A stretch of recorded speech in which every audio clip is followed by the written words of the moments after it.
Halo semuanya, perkenalkan nama saya Salma Khairunisa dari kelas C224, Prodi S1 Akuntansi dengan NIM 102240039.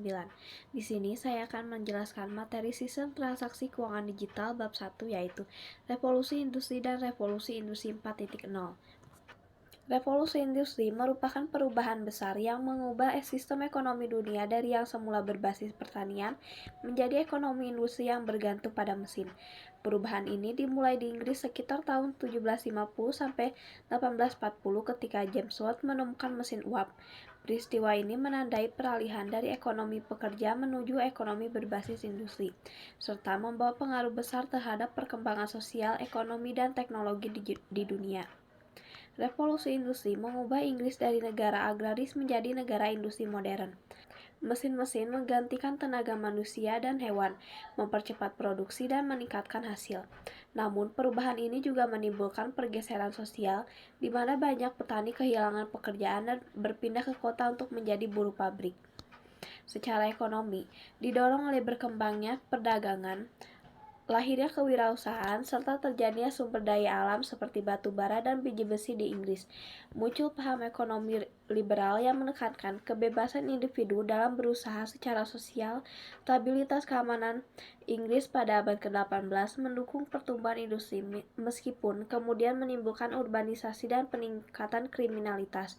Secara budaya, bangsa Inggris dikenal rajin dan tekun meneliti alam, didukung oleh lembaga penelitian seperti The Royal Society dan The French Academy of Science yang mendorong berbagai penemuan baru. Penemuan penting seperti Flying Shuttle karya John Sky, Spinning Jenny karya James Hargreaves, dan mesin uap karya James Watt menjadi inti revolusi industri. Perubahan cara bekerja melahirkan sistem pabrik yang menggantikan kerajinan rumah tangga. Kemajuan ini juga membawa dampak sosial seperti eksploitasi anak-anak, sehingga pemerintah Inggris mengeluarkan Factory Act 1833 untuk melindungi pekerja. Tahap selanjutnya ditandai dengan penggunaan listrik, telegraf, telepon, mobil, dan pesawat terbang. Setelah 3 tahap sebelumnya, dunia kita memasuki revolusi industri 4.0 yang ditandai dengan integrasi antara dunia fisik dan digital. Industri 4.0 menggabungkan cyber physical system, Internet of Things, artificial intelligence, big data, dan cloud computing untuk menciptakan proses produksi yang cerdas dan otomatis.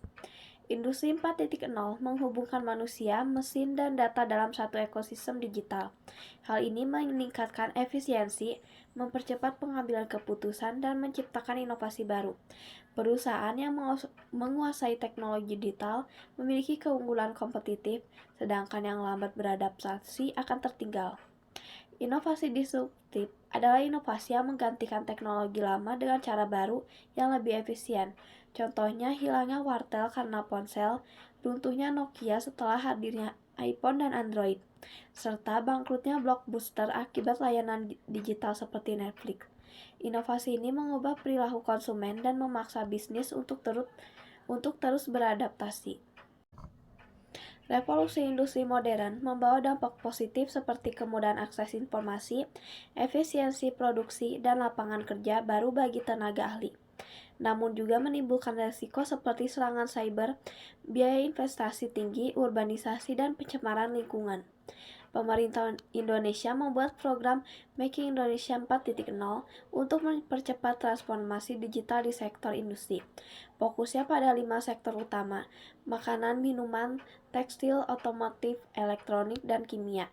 5 teknologi kunci pendorongnya adalah kecerdasan buatan, Internet of Things, robotika, big data, dan percetakan 3 dimensi. Profesi akuntan terdampak oleh teknologi. Akuntan dituntut menguasai teknologi di informasi, analisis data, dan memahami standar akuntansi internasional seperti IFRS dan IPSAS. Akuntan juga harus menjunjung etika, integritas, dan profesionalisme di tengah perubahan digital. Mahasiswa perlu menyiapkan diri menghadapi tantangan industri digital dengan kemampuan berpikir kritis, kreatif, kolaboratif, dan adaptif.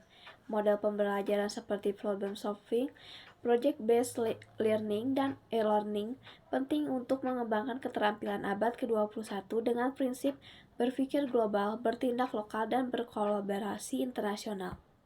Sekian dari saya. Terima kasih.